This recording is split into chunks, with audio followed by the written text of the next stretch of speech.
it occurs to me that Caucasians, which now are largely the population of not just Europe, but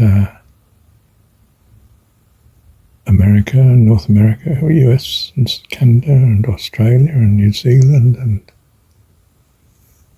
don't know where else.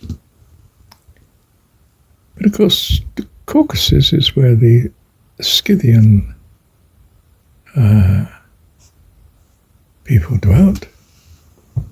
The Caucasus Mountains and the steppes, well, the grasslands beyond, and so on. Although they moved around a bit, and they spread across, especially northwestern Europe, and then down,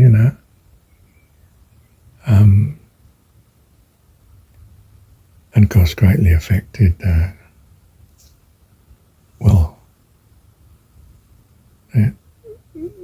it's hard to say it was the Scythians particularly, but I mean the steppe people who are likewise nomadic, and a sort of way of life that's very similar, all of them.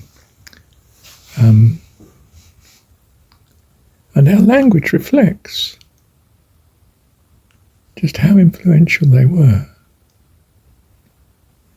I don't know if you've noticed on YouTube there are these, well, depends what you hunt down, isn't it, and what Google gives to you, but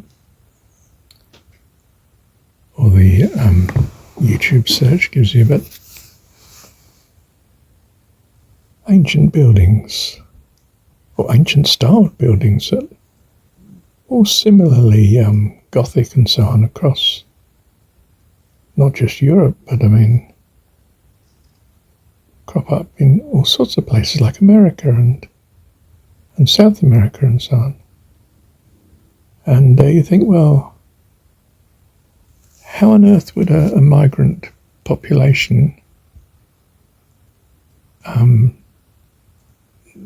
have those skills or the resources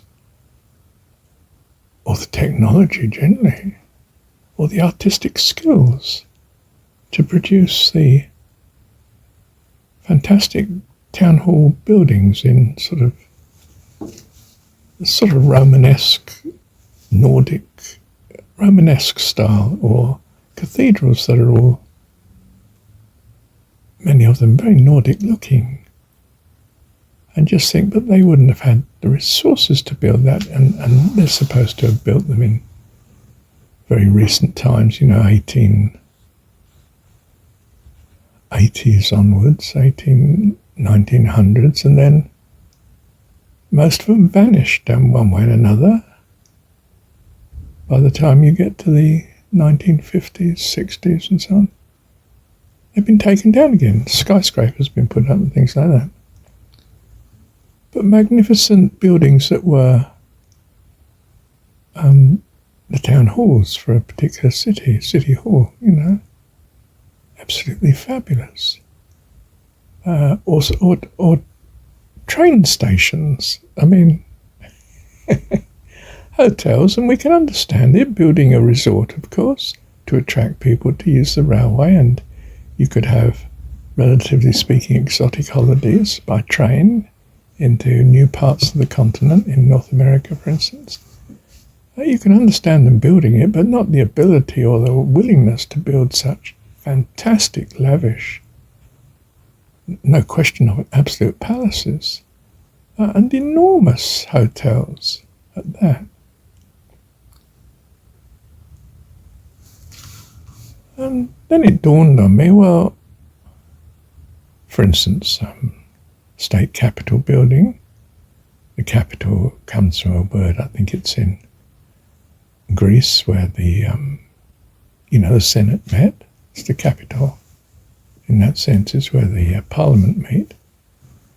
And the Washington one is, a pretty fantastic one and so on. And you think, where did the artistry and skills and technology come from? Buildings that look easily a match to what we haven't got now of ancient Rome,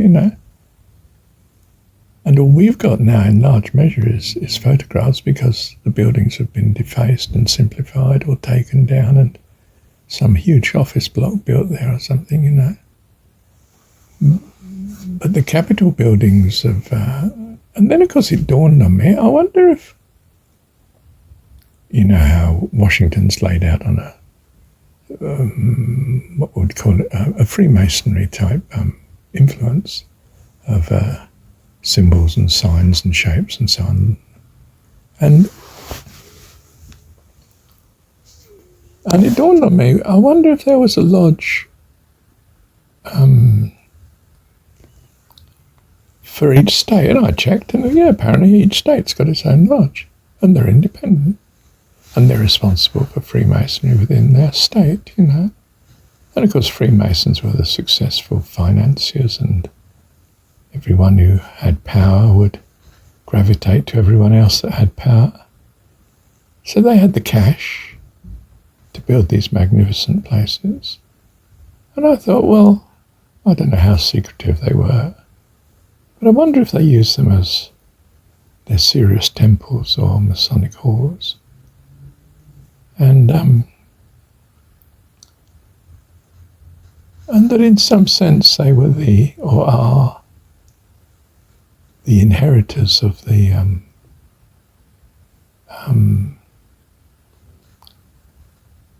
European Norse Europeans, really. After all, they've borrowed a sort of religion that's very much that of ancient Persia.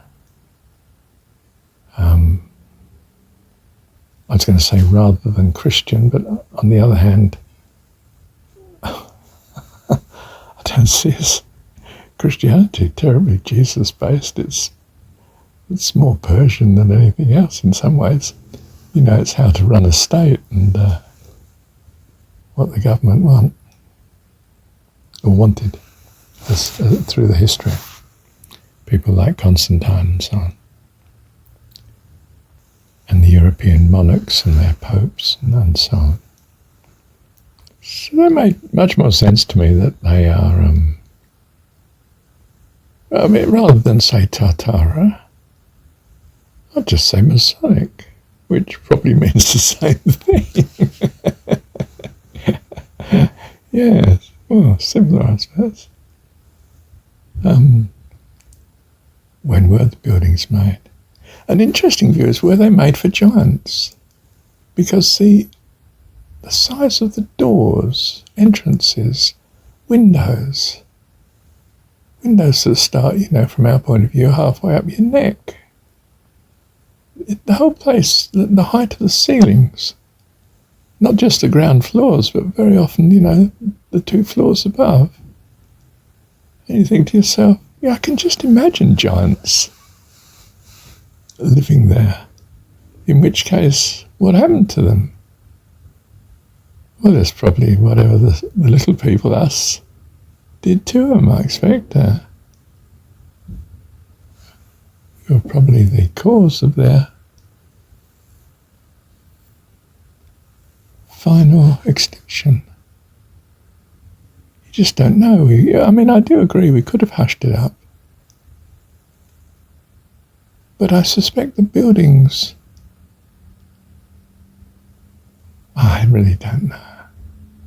I can't see that in the 1880s, 90s and 1900s, migrant people in a new land with very new cities could build such extravagantly.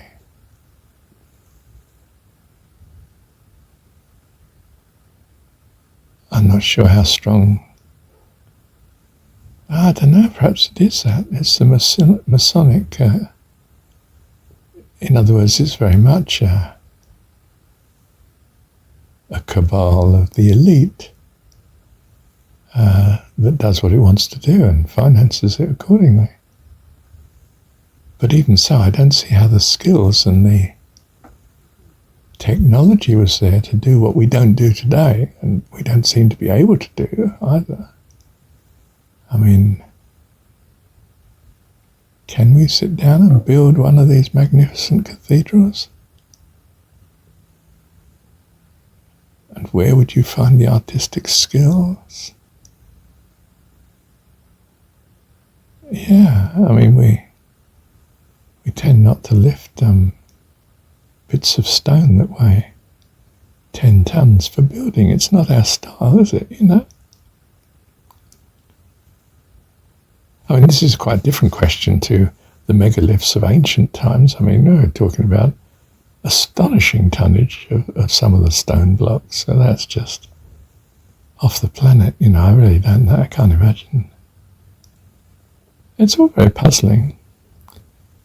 But I did think this incredibly strong link to Freemasonry, especially when you look at spaces like Europe and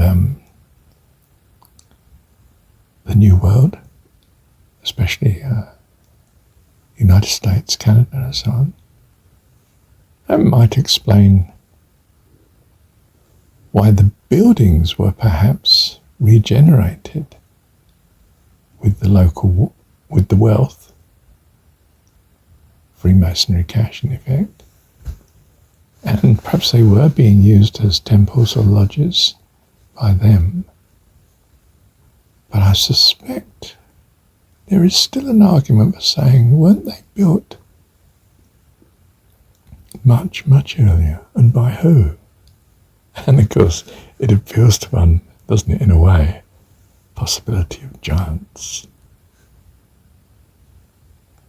I mean, you see it the way we've designed our own cathedrals in Europe, don't you? I mean, the doors are huge.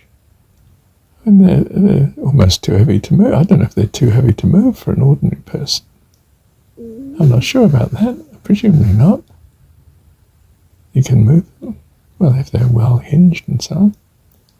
But, you know, windowsills that start quite high, sort of chest height, and the windows, and the height of the ceilings just... Why? Acoustically, you could say it's wonderful, but really, I mean, go to such efforts. And how is it across the planet these buildings are all suspiciously the same? And Gothic at that, or Greek.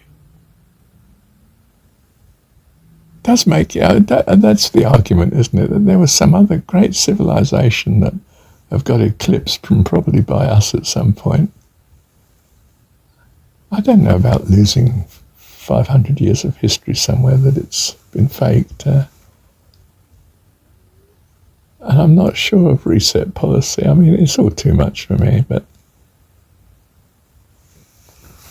there are more questions than answers. How true. One of my mum's sayings, a popular one, that one of course. Thank you, Heavenly Dad.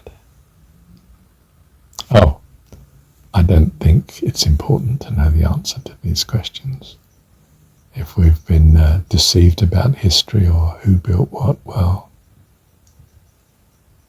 very likely, I mean, and if it's good or if it's bad, well, yes, I can imagine. I mean, but I'm trusting God that it's that I might learn the difference between good and bad and long for Him. So I say thank you, Heavenly.